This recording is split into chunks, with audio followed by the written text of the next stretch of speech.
This week at Warner Bros. Movie World, checking out the parade, changes in the Wizard of Oz precinct, exciting updates on the restaurant building, and some visible progress on Scooby-Doo Spooky Coaster.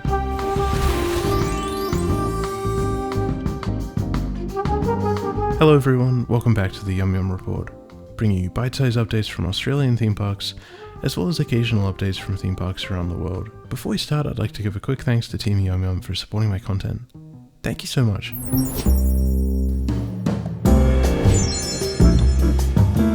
The parade is a highlight of any visit to Warner Bros. Movie World, but after the incredible DC superheroes and supervillains event, I was kind of sad to see such a high quality version disappear, and I was sort of wondering if there would be any changes to the regular parade now that the school holidays are over and everything is returned back to normal. So I popped in for a quick visit, and while the parade was definitely still enjoyable, it didn't seem like anything had changed. It sounds like they've been using the same music for years now, and it generally follows the same routine. Which, on one hand, if it ain't broke, don't fix it, but I'd be lying if I said I wouldn't enjoy some variation, either in the floats or the character selection. I wonder what they could do to breathe new life into the parade.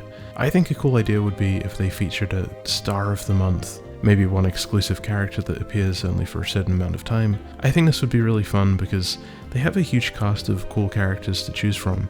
It doesn't need to be anything crazy, just a little change like that would make things more interesting. I also think they could vary the music selection more because it usually uses the same 2 tracks, which can get a little bit repetitive. What changes would you like to see? Let me know in the comments. If you're enjoying this video, please feel free to leave a like, a friendly comment, or subscribe for more. And if you enjoy theme park content, check out my Instagram where I post lots more cool stuff.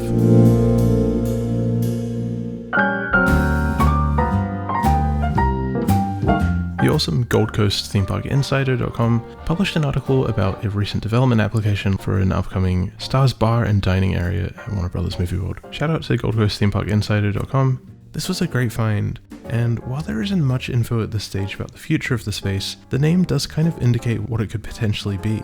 From my perception, this indicates that it will be some kind of dining space that might include appearances from characters, which would be super cool. I'd love to see something like that. Especially if the space was themed to tie in with the Hollywood on the Gold Coast theme, with throwbacks to lots of iconic movie characters, and of course the cast that is currently at Warner Bros. Movie World already, with Looney Tunes characters, DC characters, and more. It's unclear when this new experience will be revealed or opening, but this piece of information is exciting and is sort of a relief from the rumors of a possible grilled or a sports bar.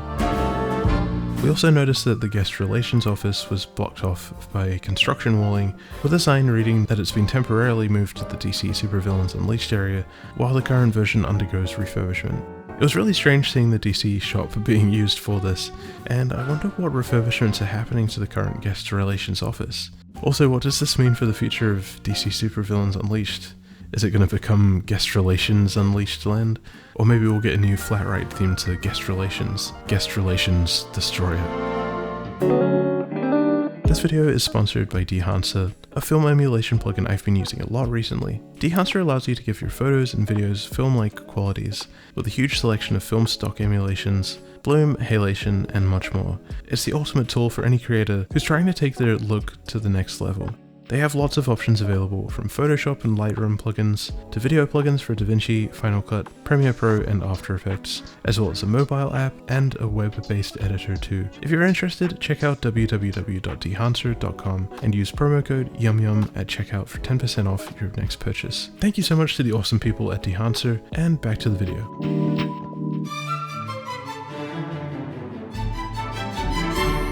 In the Wizard of Oz precinct, there's been a new addition inside the queue for Flight of the Wicked Witch.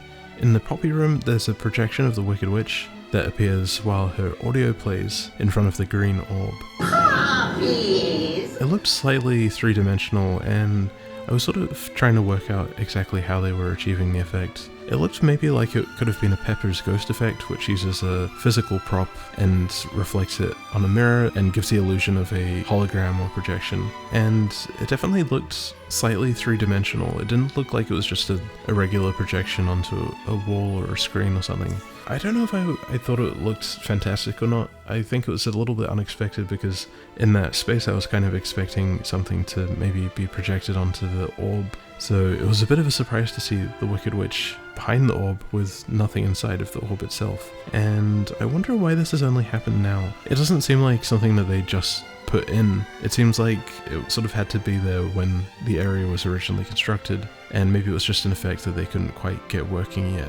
And it sort of makes me wonder what other parts of the precinct haven't we seen yet. Maybe there's other stuff that hasn't fully been implemented. It's a little bit strange after about 8 months of being open for things to just start appearing now. I don't want to complain too much about the Wizard of Oz precincts. It's got its pros and cons, and ultimately I guess it's good to have some new rides available at the park.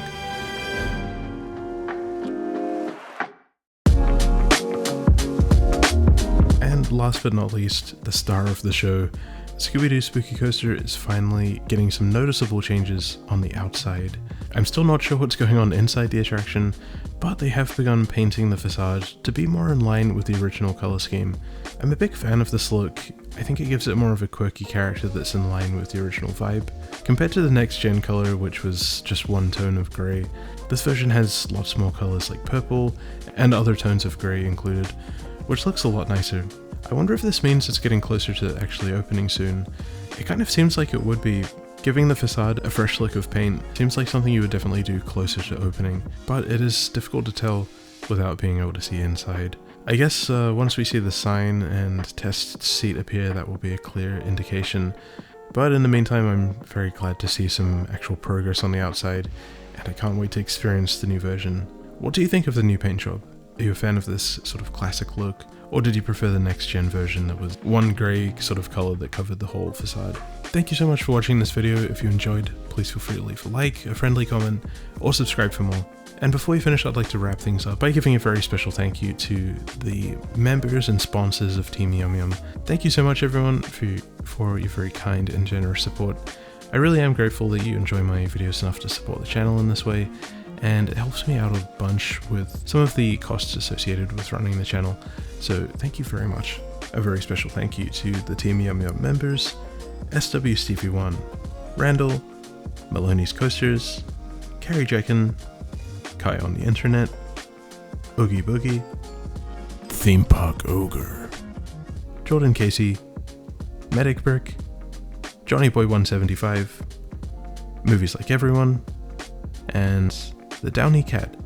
And a very special thank you to the Team Yum Yum sponsors, Koala75, Audrey Allen, Senpai's JP Blue Dog, Senpai's JP Red Dog, Wayne Hewitt, and Lee Donald. Thank you so much again everyone, and for anyone who would like to become a channel member, you're more than welcome to do so. This will give you access to new videos early. You also get a special shout out and thanks at the end of my videos, a Yum Yum sticker next to your username, some emojis to use in the comments, and last but not least you also get access to a special custom illustration hand-drawn by me to suit your very needs and requirements. And as an additional way to support the channel, I also have the Team Yum Yum sponsorship available, which includes all of the perks of the membership, but I'll also animate your custom character doing a dance, which will appear on screen, and it will be super fun, super cool, and super cute. But if you're not in a position to support the channel in this way, you can also leave a like, a friendly comment, or subscribe for more. Thank you so much again for watching, and I'll see you next time. Bye bye.